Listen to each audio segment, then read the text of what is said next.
घाटकोपरची भाषा गुजराती, मुंबईमध्ये येणाऱ्यांना मराठी शिकलंच पाहिजे असं काही नाही.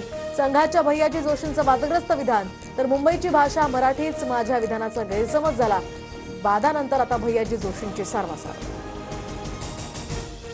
महाराष्ट्रात आता नवे अनाजी पंत आणि औरंगजेब तयार झाले. भैयाजी जोशींच्या विधानावर उद्धव ठाकरेंची टीका, राजद्रोहाचा गुन्हा दाखल करण्याची ही मागणी.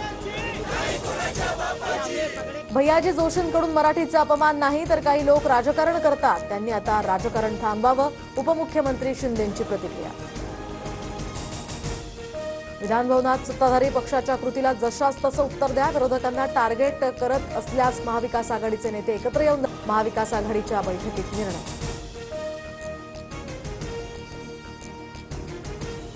मित्राच्या अध्यक्षपदावरून आता उपमुख्यमंत्री शिंदेंचे निकटवर्तीय अजय अशर यांची उचलबांगडी. प्रवीण सिंग परदेशी मुख्य कार्यकारी, तर वळसे पाटील, राणा जगजित सिंग आणि राजेश क्षीरसागर उपाध्यक्ष.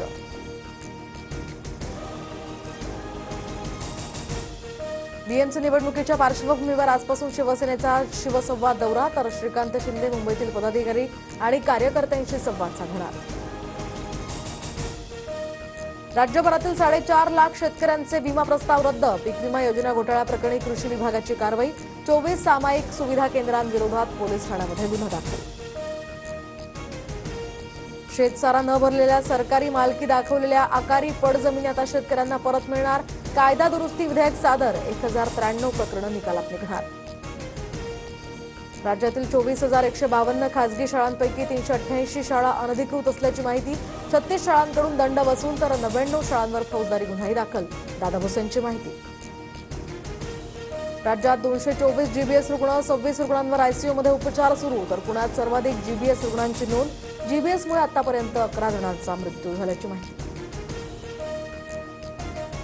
रविवारी आणि सोमवारी मुंबईसह ठाणे, पालघर, रायगड आणि रत्नागिरी जिल्ह्यात उष्णतेच्या लाटेचा इशारा. आवश्यकता असेल तरच घराबाहेर पडण्याचा सल्ला. स्वारगेट अत्याचार प्रकरणी आरोपी दत्तात्रय गाडेची गुन्हे शाखेकडून 3 तास कसून चौकशी. गाडे उडवाउडवीची उत्तरं देत असल्याची पोलिसांची माहिती.